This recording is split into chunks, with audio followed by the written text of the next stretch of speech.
When my granddaughter Destiny called me old and pathetic that Saturday morning, something inside me broke, but not in the way you might think. I didn't break down. I didn't cry.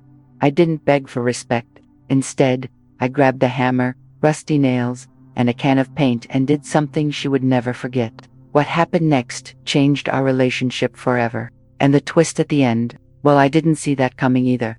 But let me start from the beginning. From the day I realized I had lost the respect of my own family.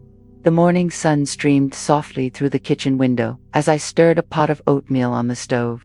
The house seemed eerily quiet that Saturday morning. Destiny was home, having come to spend the weekend with me from the big city where she worked as a marketing assistant. I had imagined laughter, stories, the warmth of our old grandmother-granddaughter routines. Instead, there was a distance, cold, invisible, but heavy enough to fill the entire air in the house. I turned to her and said gently, "Honey, can you give me a hand with the fence out back? The wood is starting to rot." She didn't even look up from her phone. She just sighed. "Grandma, seriously, hire someone. You're too old for this kind of work." I tried to smile, pretending it didn't hurt. "You know, we can't afford that right now. Besides, I've always taken care of these things alone. It'll be nice to do this together, like we used to." It was then that she sighed dramatically, threw her phone on the table, and said with a laugh that was anything but kind, "You're old and pathetic, Grandma. Watching you try to fix things is honestly sad. Like you can't even hold a hammer properly anymore." The words cut me off before I could even react. I froze. The spoon slipped from my hand and clattered against the pan.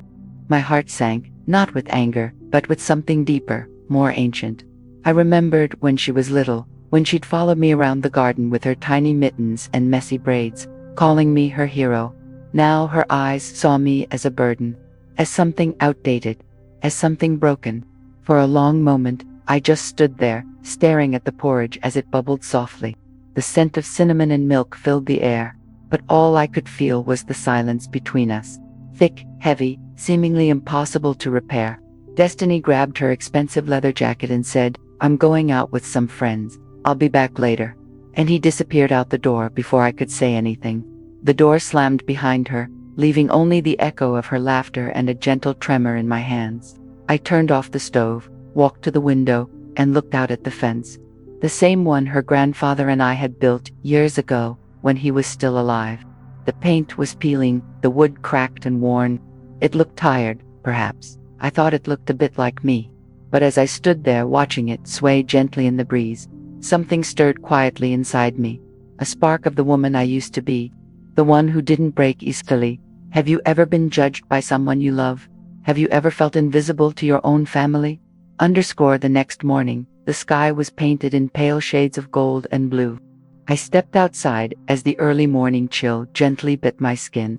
The air was still, except for the rustling of the old oak tree and the creak of the broken fence swaying gently in the breeze. I tightened my scarf and whispered to myself, "Let's see if these old hands still remember how to do it." I gathered the tools from the shed out back, the hammer, the nails, the paintbrush I hadn't used in years. Each piece was covered in dust, memories clinging to them like cobwebs. My husband, Malcolm, and I used to spend entire weekends repairing this fence while Destiny, as a child, played in the grass, pretending to be a princess guarding her castle. The memory brought a weak smile to my lips, though it also hurt. The first few nails were difficult. My grip wasn't what it used to be, and each blow of the hammer echoed through my joints, reminding me of every one of my 68 years. But with each blow, I felt something shift inside me, an ancient rhythm, a sense of purpose I had almost forgotten. The hours passed. The sun rose higher in the sky. Sweat dripped down my temples and my back screamed in protest, but I refused to stop. By noon, he had replaced every rotten board. By afternoon, the new paint gleamed in the light, a soft, warm brown, like the color of earth after rain. I took a step back and looked at my work. My chest heaved, my clothes stained with paint and dirt, but my spirit was alive again.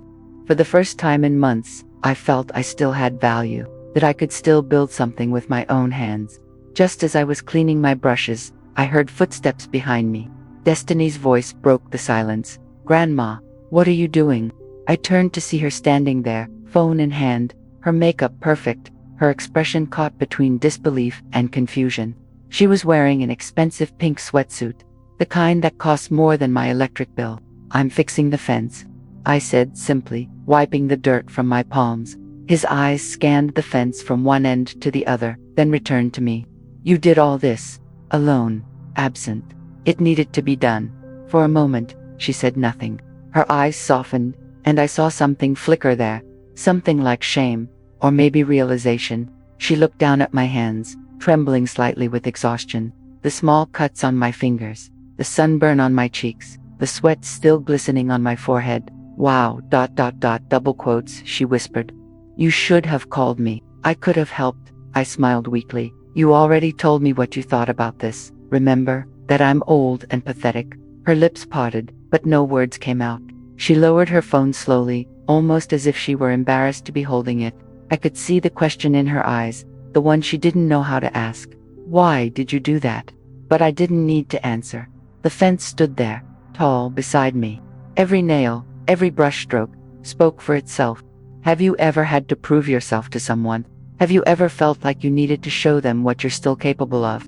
Destiny stood there for a long moment, her gaze fixed on the newly repaired fence, her chest rising and falling with slow, uneven breaths. The wind picked up gently, carrying the smell of paint and cut wood through the yard. She finally looked back at me, eyes shining. "Why didn't you wait for me?" he asked, his voice lower than before, devoid of the harshness it had previously carried. I leaned on the handle of the brush, smiling weakly, "Because sometimes, darling, if you wait for others, things never get done. And besides, double quotes," he said, meeting her eyes. I needed to remind myself that I still could. She took a step closer, guilt flickering in her expression like a candle struggling against the wind. "I didn't mean what I said yesterday. I was just—" I interrupted gently, hurt, confused, "trying to find your place in a world that doesn't always value the old." She swallowed hard. "I know you're growing, learning, trying to find your place in a world that doesn't always make room for kindness. I was your age once, remember?" Her lips trembled. "But I shouldn't have said those things. I didn't realize how much they would hurt you." I put my brush down and wiped my hands on my old apron. My knees ached as I walked toward her, but I remained upright. Words have power, Destiny. They can build or destroy. But the beautiful thing is that actions do too. And today I chose to build. Tears streamed down her cheeks. She suddenly reached out to me, wrapping her arms around my shoulders. I felt her body tremble as she whispered, "I'm sorry, Grandma. I don't deserve you." I held her tightly, my chin resting in her hair, the scent of her shampoo mingling with the smell of paint and wood. "You don't have to deserve me," I murmured. "You're my granddaughter. That's enough." For a while, we just stood there, grandmother and granddaughter, two women from different worlds, but connected by something unbreakable. When we finally parted, she looked at the fence again and smiled through her tears. "You look beautiful," he said softly. I nodded, the afternoon sun warming my face. "It's strong. Answer. Just like us." She laughed a little, wiping her eyes. "You're not old and pathetic, Grandma. You're amazing." I smiled, my heart full, but calm. Old means I've lived, Destiny, and every scar, every wrinkle, every lesson is proof that I'm still standing. Have you ever asked for forgiveness from someone you hurt? Have you ever recognized the value of someone who has always been by your side? As the sun began to set behind the trees, casting a golden glow over the fence, and the two of us beside it, Destiny sat with me on the porch steps. The silence between us was different now. It was no longer heavy, it was peaceful. "Wow, double quotes," she began, her voice hesitant. "Can I ask you something?" "Of course, dear. Why do you live here alone? In this old house? You could sell it, move to a smaller place, easier to maintain." "Everyone says that." I looked at the house, the peeling paint, the roof in need of repair, the creaky porch steps. It was an old house, yes, but it was mine. Because this house has stories, Destiny has memories. Your grandfather and I bought this place when we had nothing. We built every room with our own hands. We raised your mother here, and I raised you here too, in the summers when your mother had to work. Destiny lowered her head. "I had forgotten about that. I know, you grew up, you went to the big city, you built your life, and that's good. It's what should happen. But sometimes, when you're busy building your future, you forget where you came from. She wiped away another tear. I didn't want to forget, Grandma. I just, you got busy. I know, and I'm not blaming you. I'm just reminding you that roots matter. Where you come from matters. The people who raised you matter. Destiny looked at me. Do you think I've changed? Like for the worse? I thought carefully before answering. I think you're trying to fit into a world that values appearances.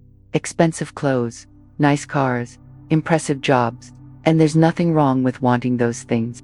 But when you start measuring people's worth by those standards, when you start looking down on people who don't have what you have, then yes, you've changed. And not for the better. Her tears fell harder now. I didn't want to be like this. I swear I didn't. Then don't be. It's a choice, Destiny. Every day you choose who you want to be, and today you can choose to be better than you were yesterday. She nodded, wiping her face. I'll try. I promise. I held his hand. That's all I asked. Have you ever forgotten your roots? Have you ever looked down on someone who taught you everything? The next day, Sunday, Destiny insisted on staying. She said she wanted to spend the day with me. No cell phone, no distractions, just the two of us. We made pancakes for breakfast, the way I used to make them when she was a kid. We walked to the creek at the back of the property. We talked about everything, about her life in the city, her dreams, her fears, her insecurities. And then, as we were driving home, she suddenly stopped. Grandma, I need to tell you something. His tone was serious now. What's up, honey? She took a deep breath. I lost my job 3 weeks ago. My heart sank. Oh, Destiny, double quotes. And it wasn't because the company was cutting costs or anything like that. It was because I treated someone badly. An intern. She was older, returning to the workforce after years of raising a family. And I treated her, like you said, like she was worthless. I made comments about her age, about how she didn't understand technology, about how sad it was to see her trying to fit in. She covered her face with her hands. Someone heard, reported it to HR, and they fired me on the spot. They said I created a toxic work environment. Now it all made sense. The reason she was here, the reason she was so defensive, it wasn't just about the fence. It was about herself. And you didn't tell me why, because I was ashamed. Because I knew you would judge me. Because Because when I called you old and pathetic, I was really talking about myself. I am pathetic. I have become exactly the kind of person I used to hate. I hugged her as she cried. You made a mistake, Destiny. A big one. But mistakes can be corrected. You can change. You can become better. What? No one's going to hire me now. I have that firing on my record. And besides, I don't know if I deserve another chance. I looked into her eyes. Everyone deserves a second chance. But you have to earn it. You have to acknowledge what you did wrong. Apologize to those you hurt. And most importantly, truly change. Not just in words, but in actions. I want to. I swear I want to. So start by going back to that woman you hurt and apologizing. Really, not to try to get your job back, but because it's the right thing to do. Destiny nodded, wiping her face. You're right, I'll do it. I held her face in my hands. And remember one thing. One day you'll be old too. And when that day comes, you'll want someone to treat you with dignity, with respect, with kindness. So start treating others that way now, because what you give to the world always comes back to you. She hugged me tightly. Thank you, Grandma, for not giving up on me, for teaching me even when I didn't deserve it. I kissed her forehead. I'll never give up on you, because that's how love works. It doesn't give up. It builds, like that fence. Even when it's broken, you fix it. Even when it seems impossible, you try. Have you ever been the one who hurt someone? Have you ever had to face the consequences of your own words? 3 months later, I received a letter from Destiny. She had returned to town, sought out the woman she had hurt, and apologized. The woman, surprisingly, accepted. And more than that, they became friends. Destiny also began volunteering at a community center, helping older people learn technology. He said it was his way of compensating, of being better, and me. Well, I stayed here, in my old house, with my strong fence, living the life I chose, at the pace I chose, with the dignity I've always had, because, in the end, age isn't about how many years you've lived. It's about how much you've learned, how much you've loved, how much you've built. And I've built a life, a family, a legacy.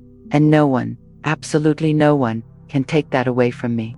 The fence in the back is still strong.